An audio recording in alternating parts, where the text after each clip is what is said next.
आज की बड़ी खबरें। नमस्कार दोस्तों, आज की बड़ी खबरों के इस खास कार्यक्रम में आपका स्वागत है। सबसे पहले नजर डालते हैं आज की सुर्खियों पर। मनी लॉन्ड्रिंग मामले में बढ़ी प्रियंका गांधी की मुश्किलें। ईडी की चार्जशीट में आया नाम, जमीन घोटाले से जुड़ा है प्रियंका गांधी का नाम। बंगाल में बीजेपी नेता ने अपनी पार्टी पर लगाया घोटाले का आरोप। अनुपम हजारा ने गीता पाठ के नाम पर फंडिंग की हेरफेर करने का लगाया आरोप।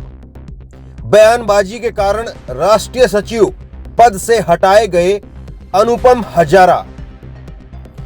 गुना बस एक्सीडेंट में 13 लोगों की जान गई। बिना फिटनेस व बीमा के दौड़ रही थी बस। हादसे से जुड़ा है बीजेपी नेता का नाम। अग्निपथ स्कीम को लेकर हमलावर हुए राहुल गांधी। राहुल गांधी ने युवाओं से मुलाकात की। सरकार ने सेना भर्ती प्रक्रिया रद्द कर युवाओं की मेहनत पर पानी फेरा। अब बात करते हैं विस्तार से। सबसे पहले सबसे बड़ी खबर, एक तरफ 2024 के चुनाव की तैयारियां चल रही हैं, वहीं दूसरी तरफ बीजेपी एजेंसियों के सहारे प्रियंका गांधी पर शिकंजा कसने में जुट गई है। ऐसा इसलिए कहा जा रहा है क्योंकि ईडी की चार्जशीट में प्रियंका गांधी का नाम आया है। मनी लॉन्ड्रिंग मामले में प्रियंका गांधी की मुश्किलें बढ़ गई है। जमीन घोटाले से जुड़ा हुआ है मामला, जिसमें प्रियंका गांधी का नाम अब सामने आया है।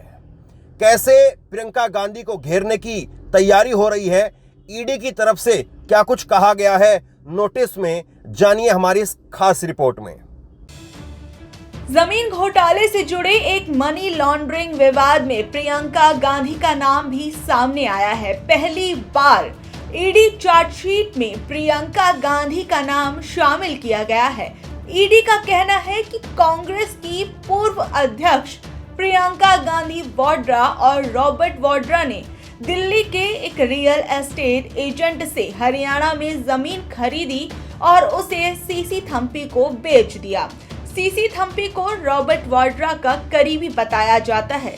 जिस केस में प्रियंका गांधी का नाम सामने आया है वो फरीदाबाद के जमीन खरीदने और बेचने का मामला है। दरअसल साल 2005 और 2006 के बीच फरीदाबाद के अमीपुर गांव में रॉबर्ट वाड्रा ने करीब 4018 एकड़ जमीन खरीदी थी, जिसे 2010 में प्रॉपर्टी डीलर पाहावा को बेच दिया गया। बिल्कुल इसी तरह प्रियंका गांधी ने 2006 में पाहावा से जमीन खरीदी और 2010 में पाहावा को वो जमीन बेच दी। बताया जाता है कि पाहावा और थम्पी बेहद करीबी हैं और पाहावा ने थम्पी को भी अमीपुर में जमीन खरीदवाई थी। इसी सीसी थम्पी को भगोड़े संजय भंडारी का करीबी बताया जाता है, जिसे ईडी की विशेष अदालत ने 2020 में ही भगोड़ा घोषित कर दिया था। अब जिस तरीके से इस जमीन के खरीदने बेचने के मामले में प्रियंका गांधी का नाम सामने आया है और जिस समय सामने आया है, यह अपने आप में कई सवाल खड़े करता है कि क्या जिस तरीके से लोकसभा चुनावों से पहले और राज्यों में कई विधानसभा चुनावों से पहले विपक्षियों पर धड़ल्ले से ईडी की कार्रवाई होती है, तो क्या उसी कड़ी में जमीनी घोटाले में ईडी चार्जशीट में प्रियंका गांधी का नाम शामिल करके प्रियंका गांधी को भी निशाने पर लाने की कोशिश की जा रही है? क्योंकि आने वाले समय में लोकसभा के चुनाव हैं, जिनमें कुछ ही वक्त बचा है और प्रियंका गांधी कांग्रेस के मुख्य चेहरों में से एक हैं। तो क्या जानबूझकर पार्टी को कमजोर करने की कोशिश की जा रही है? क्योंकि इससे पहले रॉबर्ट वाड्रा से जोड़कर प्रियंका गांधी पर कई सवाल उठाए जाते थे, लेकिन क्या इस बार सीधे तौर पर प्रियंका गांधी को ईडी के निशाने पर लाए जाने की कोशिश की जा रही है? क्योंकि विपक्ष के कई बड़े नेताओं पर पहले ही ईडी और सीबीआई का चाबुक चल चुका है और वो जेल के पीछे जा चुके हैं। बहरहाल अभी प्रियंका गांधी का नाम ईडी ने अपनी चार्जशीट में आरोपी के तौर पर दर्ज नहीं किया है। बाकी आने वाला वक्त बताएगा कि क्या इस पूरे मामले में प्रियंका गांधी को आरोपी बताया जाता है, नहीं जाता। बाकी इस चार्जशीट के बाद इस पूरे मामले पर क्या कार्रवाई होती है और क्या जांच सामने निकल कर आती है, ये तो आने वाला वक्त ही बताएगा। बंगाल में बीजेपी नेता ने अपनी ही पार्टी पर घोटाले का आरोप लगाया है। बीजेपी नेता अनुपम हजारा ने गीता पाठ के नाम पर फंडिंग की हेराफेरी करने का आरोप लगाया। बयानबाजी के कारण राष्ट्रीय सचिव पद से अनुपम हजारा को हटाना पड़ा है। इससे पहले हमने आपको खबर दिखाई थी, कर्नाटक में भी इसी तरह से बीजेपी विधायक ने तत्कालीन सरकार पर 40,000 करोड़ रुपए के घोटाले का आरोप लगाया था और अब अनुपम हजारा ने बड़े गंभीर आरोप लगाए हैं। क्या कुछ कहा है, जानिए हमारी इस खास रिपोर्ट में। लोकसभा चुनाव आने से पहले बीजेपी नेताओं के बगावती सुर नजर आने लगे हैं। पहले कर्नाटक में विधायक यतन लाल ने तत्कालीन येदियुरप्पा सरकार पर 40,000 करोड़ के घोटाले का आरोप लगाया। वहीं पश्चिम बंगाल में बीजेपी नेता अनुपम हजारा ने सोशल मीडिया पर अपनी ही पार्टी के नेताओं पर गीता पाठ के नाम पर फंड की हेराफेरी करने के आरोप लगाए हैं और पार्टी लाइन से हटकर बयानबाजी करने के कारण राष्ट्रीय सचिव के पद से अनुपम हजारा को हटा दिया गया। गौर करने वाली बात तो ये है कि पार्टी ने ये एक्शन तब लिया जब प्रदेश में जेपी नड्डा और केंद्रीय गृह मंत्री अमित शाह कई राजनीतिक कार्यक्रमों की मेजबानी के लिए कोलकाता में ही मौजूद थे। अनुपम हजारा ने हाल फिलहाल में जो आरोप लगाया है उसमें हजारा ने सोशल मीडिया पर दावा किया कि उनकी पार्टी के नेताओं ने कार्यक्रम के लिए दिए गए वीआईपी पास को 1,000 रुपए प्रति व्यक्ति के हिसाब से बेचा था और उन्होंने इस मामले की जांच की मांग की। कोलकाता में लगभग 1 लाख लोगों ने सामूहिक रूप से भगवत गीता के पवित्र श्लोकों का जाप किया था। ये मामला इसलिए भी इतना तूल पकड़ने लगा क्योंकि इस कार्यक्रम में प्रधानमंत्री नरेंद्र मोदी को पहुंचना था। उन्हें क्रिसमस पर कोलकाता में रहना था, लेकिन अनुपम हजारा ने जैसे ही आरोप लगाए तो पश्चिम बंगाल भाजपा में खलबली मच गई। तो विवाद बढ़ता देख मोदी जी फिर कोलकाता गए ही नहीं और न ही इस कार्यक्रम में किसी भी रूप में शामिल हुए। वहीं टीएमसी ने इसे मुद्दा बना दिया। ऐसा पहली बार नहीं हुआ कि हजारा ने ऐसा पार्टी विरोधी बयान दिया हो, बल्कि इससे पहले भी सितंबर के महीने में हजारा ने एक फेसबुक वीडियो में ये कहा था कि टीएमसी के वो नेता जिन्हें ईडी सीबीआई का डर है तो वो बीजेपी में शामिल होने के लिए उनसे संपर्क कर सकते हैं। हम लोग देखेंगे कि आपकी सेवाओं का उपयोग कैसे किया जा सकता है। जिसके बाद उनका ये वीडियो काफी वायरल भी हुआ था। यानी उन्होंने अपने इस बयान से विपक्ष के उन आरोपों पर भी मुहर लगा दी थी जिसमें वो कहते थे कि ईडी सीबीआई बीजेपी से मिले हुए हैं और उनके कहने पर विपक्षियों के घर पर ईडी सीबीआई की कार्रवाई होती है।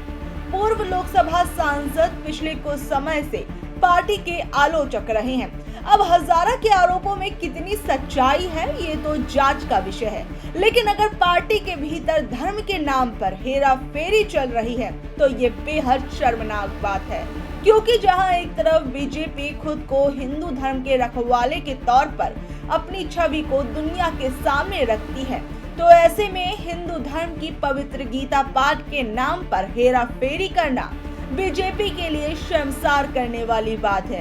लेकिन अपनी पार्टी के भीतर धर्म के नाम पर चल रही हेराफेरी को उजागर करना हजारा पर ही भारी पड़ गया।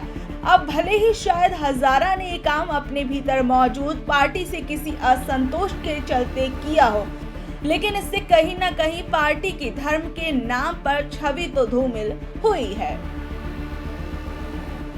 मध्य प्रदेश के गुन्हा में बस एक्सीडेंट में 13 लोगों की जान चली गई। 13 लोग जिंदा जल गए। बस बिना फिटनेस सर्टिफिकेट के और बिना इंश्योरेंस के सड़कों पर दौड़ रही थी। बस बीजेपी कार्यकर्ता से जुड़ी हुई बताई जा रही है। बस मालिक का नाम बीजेपी नेता के साथ में जोड़ करके बताया जा रहा है। जानिए सब कुछ हमारी इस खास रिपोर्ट में।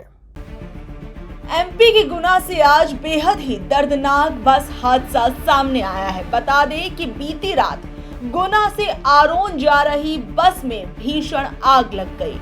आग पर जब तक काबू पाया जाता कि इससे पहले ही आग ने अपना विकराल रूप धारण कर लिया, जिसकी वजह से 13 लोगों की जान चली गई, जबकि 15 लोगों की घायल होने की खबर है। इस घटना के बाद जैसे पूरे प्रदेश में मातम पसर गया हो।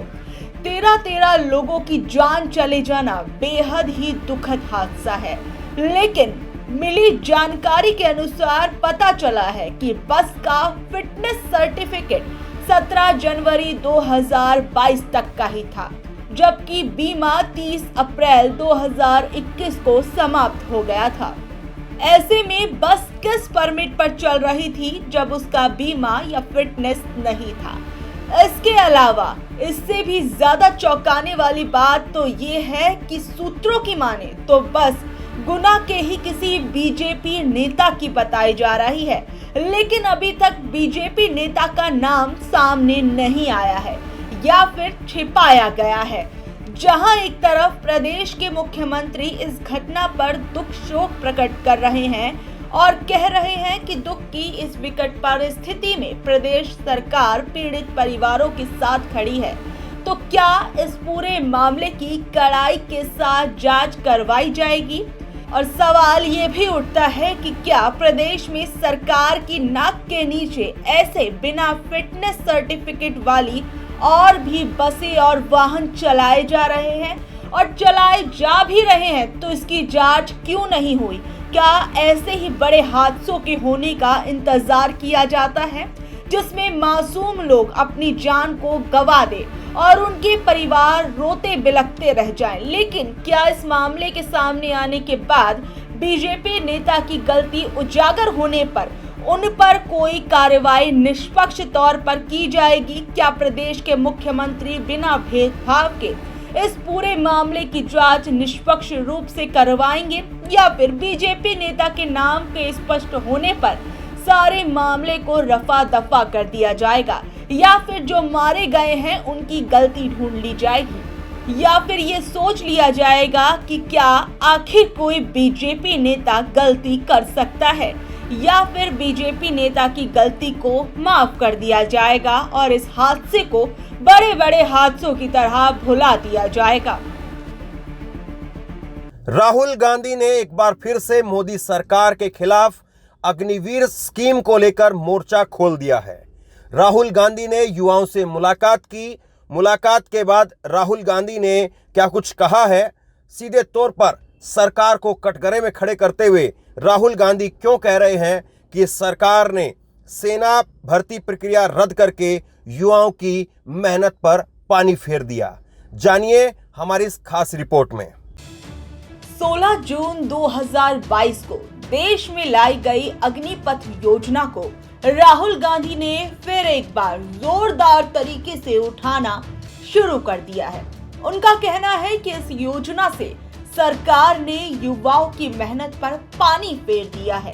दरअसल राहुल गांधी ने बिहार के चंपारण से पैदल चलकर दिल्ली पहुंचे उन युवाओं से मुलाकात की जो अग्निवीर योजना के आने से उनकी भर्ती प्रक्रिया रद्द होने से प्रभावित हैं। राहुल गांधी ने इन युवाओं से मुलाकात की तस्वीर एक्स पर शेयर करते हुए पोस्ट किया। अस्थायी भर्ती देने के लिए लाई गई अग्निवीर योजना की आड़ में 2019 और 2021 तक चली सेना और एयरफोर्स की स्थायी भर्ती प्रक्रिया को रद्द कर सरकार ने अनगिनत परिश्रमी एवं स्वप्नदर्शी युवाओं की मेहनत पर पानी फेर दिया है। दुखद है कि सत्याग्रह की भूमि चंपारण से लगभग 1100 किलोमीटर दूर पैदल चलकर अपना हक मांगने ये लोग दिल्ली आए हैं। इन नौजवानों के संघर्ष को मीडिया के किसी भी कैमरे में जगह नहीं मिली है। छोटे छोटे कमरों में रहकर बड़े बड़े लक्ष्यों को साधने वाले इन महत्वाकांक्षी छात्रों की पीड़ा शायद मुख्यधारा की मीडिया के प्राइम टाइम में जगह न बना सके। पर हम सड़क से लेकर संसद तक सिर्फ रोजगार की बात कर रहे हैं। इन युवाओं के संघर्ष में हम उनके साथ हैं। अग्निपथ योजना अपने शुरुआती समय से ही काफी ज्यादा विवादों में रही है। शुरुआती समय में अग्निपथ योजना का विरोध बहुत बड़े स्तर पर हुआ था। अब एक बार फिर इस योजना से प्रभावित होने वाले युवाओं ने अपने विरोध को दर्ज कराने के लिए दिल्ली का रास्ता तय करना शुरू कर दिया है, क्योंकि ये सभी युवा आर्मी में अपनी पेंडिंग पड़ी भर्तियों पर बार बार केंद्र सरकार से गुहार लगा रहे हैं, लेकिन अभी तक इनकी समस्या का कोई हल नहीं निकल पाया है। यहाँ तक कि अग्निपथ स्कीम आने के समय सरकार की ओर से इन युवाओं को इनकी भर्ती को लेकर आश्वासन दिया गया था कि इस नई योजना से पुरानी भर्तियों पर कोई असर नहीं पड़ेगा, लेकिन इन युवाओं को अपने ऑफर लेटर लिए दर दर भटकना पड़ रहा है। सरकार से सवाल पूछना पड़ रहा है कि हमारे ज्वाइनिंग लेटर आने के बाद भी हमारी फौज में भर्ती क्यों नहीं हुई। ये इन युवाओं का ऐसा मुद्दा था जिसे मेन स्ट्रीम मीडिया ने अग्निपथ योजना की बढ़ाई के आगे दबा दिया। अब ऐसे में इन युवाओं का राहुल गांधी से मुलाकात करना इस मुद्दे को हवा दे सकता है और कांग्रेस पार्टी इस अहम मुद्दे पर बीजेपी पार्टी को घेरने की कोशिश जरूर करेगी। बहरहाल इन युवाओं को जब देश की सरकार और मुख्य धारा की मीडिया का साथ नहीं मिला तो इन्होंने विपक्षी पार्टी के नेता राहुल गांधी से उम्मीदों के साथ बात की है। अगर कांग्रेस पार्टी इस मुद्दे पर अकेले या अन्य पार्टियों के साथ मिलकर बीजेपी सरकार पर दबाव बनाने में कामयाब हो जाती है तो इसका फायदा इन्हें मिल सकता है। वहीं आने वाले समय में लोकसभा चुनाव में भी ये मुद्दा बीजेपी के लिए परेशानी खड़ी कर सकता है। आज की खबरों का ये कार्यक्रम आपको कैसा लगता है? नीचे कमेंट बॉक्स में अपनी राय लिख करके जरूर बताइए और इसी तरह की तमाम खबरों के लिए ऑनलाइन न्यूज इंडिया को सब्सक्राइब कीजिए। साथ में जो बेल आइकन है घंटे उसको जरूर दबाइए ताकि जैसे कोई खबर अपलोड करें उसकी नोटिफिकेशन सीधे सबसे पहले आपको मिल सके। अगर ये वीडियो फेसबुक पर देख रहे हैं तो फेसबुक पर हमारे पेज को लाइक कीजिए, फॉलो कीजिए और इस खबर को शेयर कीजिए। आपका बहुत बहुत धन्यवाद।